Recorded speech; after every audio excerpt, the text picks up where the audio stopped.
Good morning mga ka-Reels! Technique kung paano pa patuloy na i-recommend ni Lolo yung ating uploaded Reels. Tutok lang!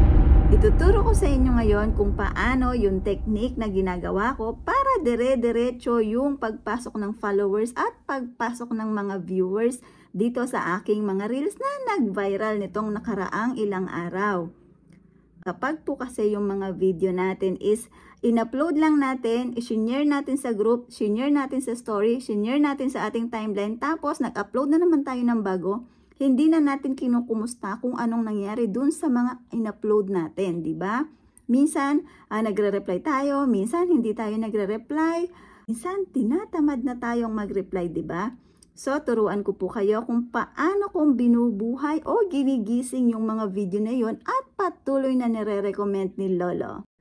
Sample po natin yung isang video.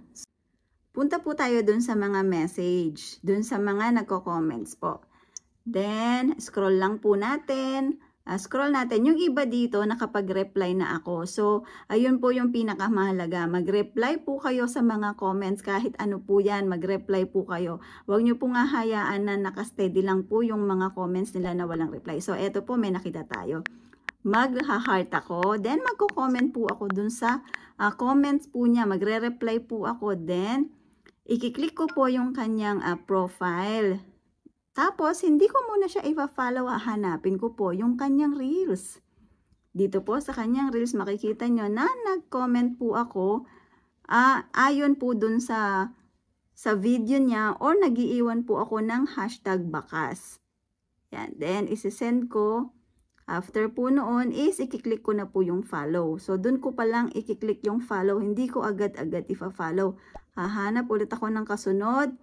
Ayun, magre-reply ulit ako doon ng ayon po doon sa comment niya.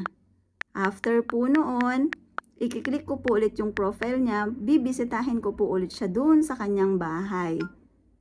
So, ayan po yung ginagawa ko. Hindi ko muna i-click yung follow. Yan, i-click ko yung kanyang Reels. So, habang nagko-comment ako doon sa kanyang Reels, makikita nyo po na nagpe-play pa yung video. So, di ba ang sinasabi is yung first 3 second video views is napakahalaga. Habang nagko-comment ako dito, if follow ko siya, natatapos po yung 1 minute video niya na nakakapag-engage po ako sa kanya. So, ganun lang po yung gawin ninyo. Huwag po ninyong hahayaan na maraming comments nga dun sa mga video nyo pero hindi naman kayo nagre-reply or wala kayong reaction. So, kailangan po mag-react po kayo dun sa mga comments nila dun sa iyong video para patuloy pa pong i-recommend ni Lolo yung inyong Reels o yung inyong video. Ganun lang po yung ginagawa kong technique para po dire-diretsong i-recommend ni Lolo yung aking mga Reels. Yung mga hindi pa ako nakakapag-reply, binabalikan ko po yan. Minsan meron nang naka-follow, so nagko-comment na lang po ako ng bakas or team ikaw. So ganun po yung ginagawa kong technique at sana po may natutunan kayo. Paki-share po ang video na ito at tambay-tambay po sa iba pang mga technique na pwede ko pong ituro sa inyo. Upload lang po tayo ng upload.